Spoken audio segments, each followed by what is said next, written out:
going to kind of shift to talk about activating a career plan. All right, so there's 3 pillars to activating a career plan. That's completing a self-assessment, explore careers, exposure and education, and execute an action plan. That just means taking action. You have to actually take action.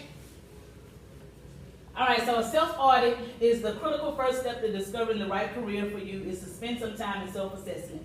Career self-assessments help to evaluate your skills, interests, talents, values, work-life factors, and personality. Right here, there's a link that you can do a skills self-audit assessment. Y'all may have done a skills self-audit in the past, but this is a good way to kind of get an idea of where you are currently and like what it is that you may want to do. And it's just a little image here, personality, values, skills, interests, that all that equals your career. So your career is going to be based on your values, your personality, your skills, like your interests, what you like to do. And for some people, a lot of people, they are doing jobs, they're in careers that, you know, don't align with their personality, don't align with their values, their skills, their interests. And that could be okay, you know, if you're okay with it. But a lot of times when we're not in jobs that align with all that, we may not really be fulfilled. We may not feel like we're doing work that, you know, that's satisfying, work that we think that we should be doing. So that is the first step, doing the self-audit. Just doing that self-assessment. And the audit would just ask you a whole bunch of questions about things that you like to do. And that kind of give you an idea of what type of work that you probably would like doing. So if you want to, you can just Google Career One Stop. And there's other assessments out there too, but I just used that one as an example. Career One Stop to do. I know that one you can do a free one. Some of them be paid. All right. So career exploration. That's another, that's something else that we should do. Career, like explore the careers that you want to do. Exposure and education. So based on your assessment, once you take your assessment, then you eliminate those careers that may not be a good fit, but don't interest you. No, I'm sorry, may be a good fit, but they don't interest you. So you may, based on the answers that you put, you may think that this job is a good fit, but you're not interested in that at all. So you may want to kind of shift to explore other careers because that just may not be something that you're interested in doing. Explore careers that you're interested in. Explore all requirements for entering that field. So just because you discover based on your assessment, you may discover something that aligns with all that stuff, your personality, you may be interested in it, you know, all that aligns, but there are other requirements to get into that field. So like you do that assessment and you figure out like you want to be a doctor at the end. Like you can't just go from that assessment to becoming a doctor. That's not how that works. So if we discover in the assessment that, you know, you want to work in the medical field, even if it's not a doctor, even if it's a nurse or just someone that works in the medical field, then we know we got to get some education. Because you can't just go from the assessment to go and apply for a job to become a nurse, a psychologist, a doctor, or whatever in the medical field you want to do. So now we determine that we need to, you know, see about getting some education. So we'll do informational interviews using LinkedIn to request informational interviews. Now this once we've, you know, gotten the requirements that we need to get into this job field. So say it's the medical field, say it's construction field, you know, education, you know, if you're going to education, you need to, you know, get a degree in education, just whatever it is. Once you do the assessment and discover what it is that you want to do, then, you know, you do that, whatever's required, and you have to do research and do what you need to do that. And then we can get into the exposure part, being exposed to the work. We can do informational interviews, and that you can do that using requesting informational interviews. We can do internships. A lot of times you can do internships while you're still in school.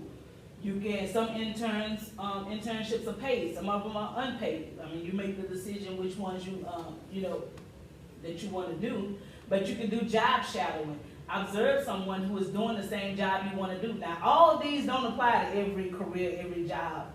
You just have to kind of do your research to see what jobs actually would allow you to do some job shadowing. some jobs that actually have internships. Not all jobs have this, but it takes work. That's why what I said in the beginning.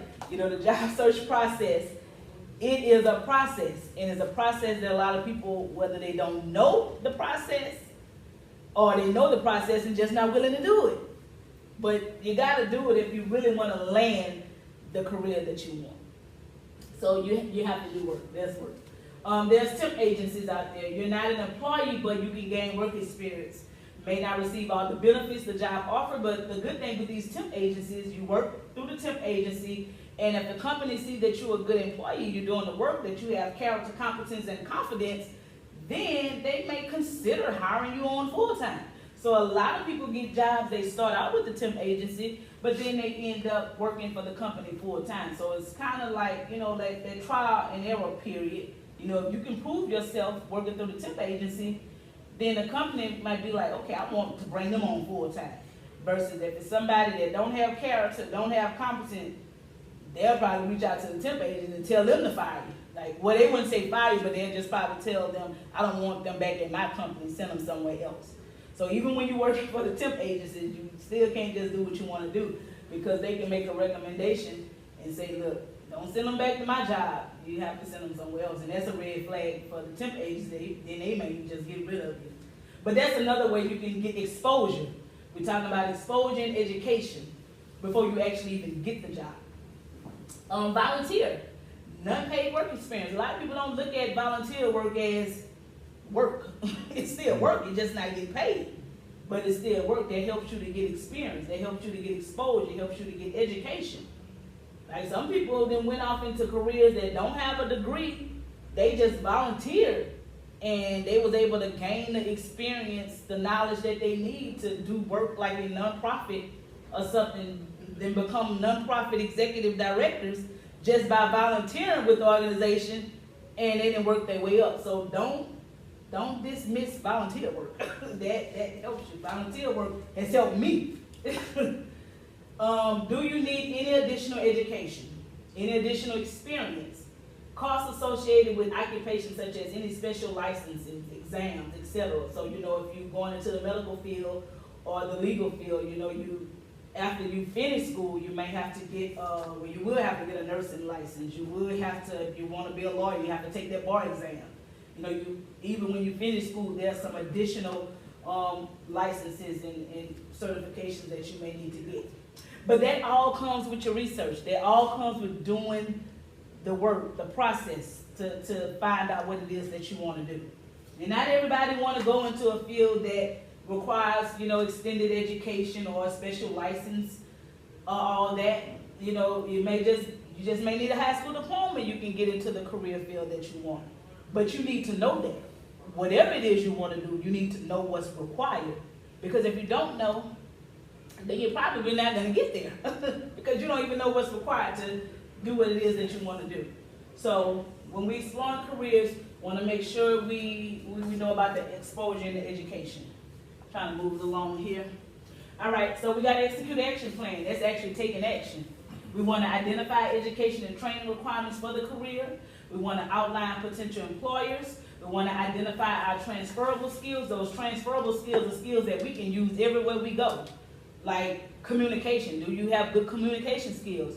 Do you have good computer skills? Now, even if you work in a construction job, you may still need to have some type of computer skills. Like the job may send you emails, you know, stuff pertaining to your job, but you can do the manual labor, but you can't, you know, keep up with what's going on with the company through the computer stuff, the email. So transferable skills is like skills you can use anywhere you go.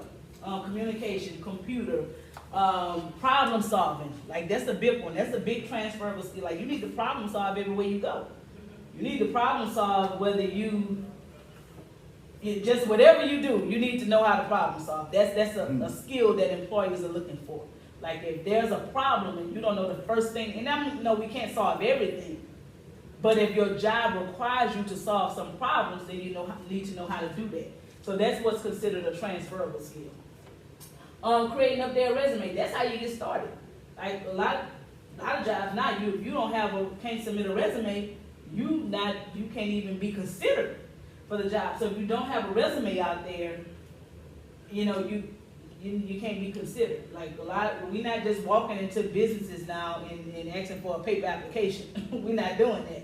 So you have to, you know, be up to date with the times, how you need to apply, how you need to do it. So you need to create your resume or update it if it needs to be updated. Craft you a cover letter. A lot of people don't use cover letters. I recommend it. I recommend it because say that you filled out an application and 5 others filled out the application, that same job, and you the only person that did a cover letter versus those other 5. Who you think they're going to call? Because everybody not doing a cover letter. The majority of the people that apply are not doing a cover letter. So if you do the cover letter, and a cover letter is just you showing your interest in the job, expressing, you know, that you want this job.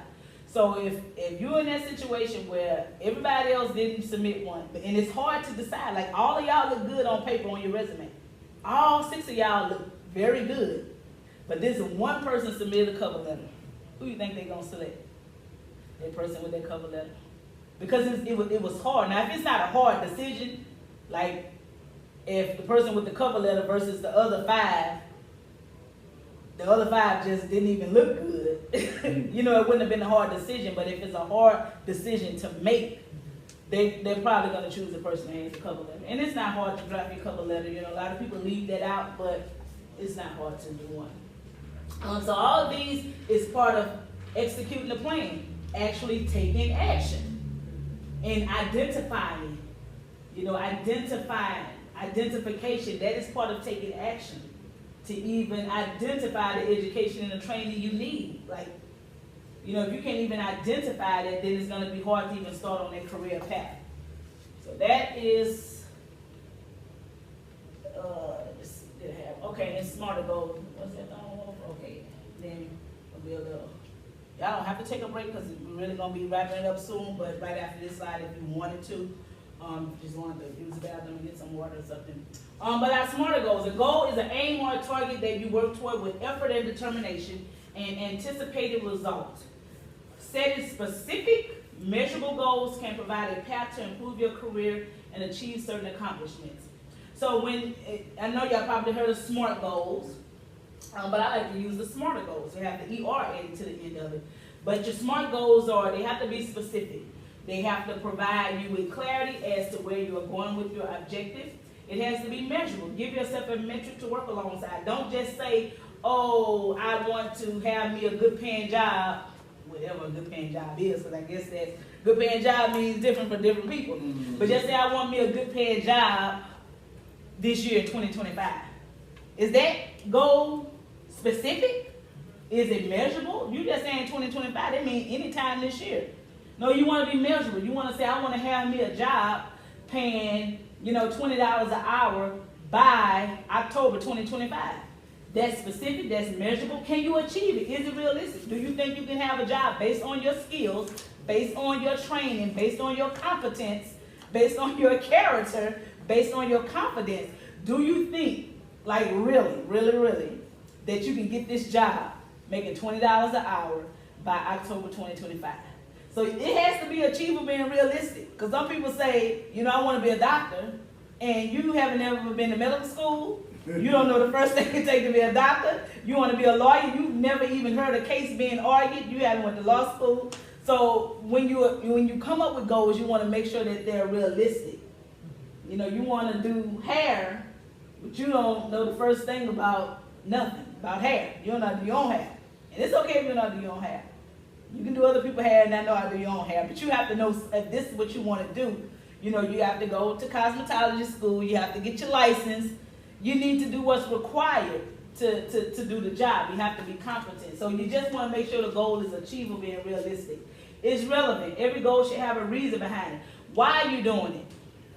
Like, why do you want to do hair? Because I like to see people beautiful and see people smile and feel good about themselves.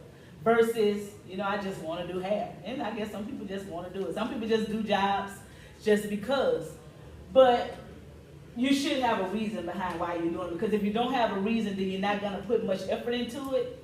You know, you're just going to be doing the job and you don't really have a reason behind it. It should be timely. And I think time to kind of go hand in hand with measurable. Make sure you set a deadline. So that was that, okay, I want to have a job paying $20 an hour by October 1st, 2025. That's a timeline. That's timely. Evaluate. So here where the E and the R comes on. Because a lot of times we have SMART goals and we don't hear smarter goals. So this makes it smarter. Because a lot of times if we don't achieve the goal, or we're not where we want to be by the time we reach, say, it's October 1st, 2025, and you haven't got hired for a job that pays $20 an hour. So now what do? Do you just give up that dream or that goal of getting you a job? No. We evaluate. We evaluate the progress, daily, weekly, or monthly, however you feel led to do it. And then we readjust if we need to. If facing a problem with your goals, take a step back and readjust. Again, like I was saying earlier, just because you didn't reach the goal by the time frame that you first set the goal, don't mean you throw it away and you get rid of it. We reevaluate and we readjust. So if anybody right now in August 2025, you got some goals that were set in January, and you say you want to have that goal by the summer, by June, July, you haven't achieved it yet, it's okay. Give yourself some grace and just reevaluate and readjust. So that's what we mean by smarter goals when we're trying to achieve our goals. All right, so if you want to take a little break, we can. If not, we keep on rolling through. We got one more part left, and I will try to get that done within the next 5 to 10 minutes, because we'll kind of be at our time. But it's up to y'all. You need a bathroom break? You good? Okay, so we'll roll on through. Because I had a little music.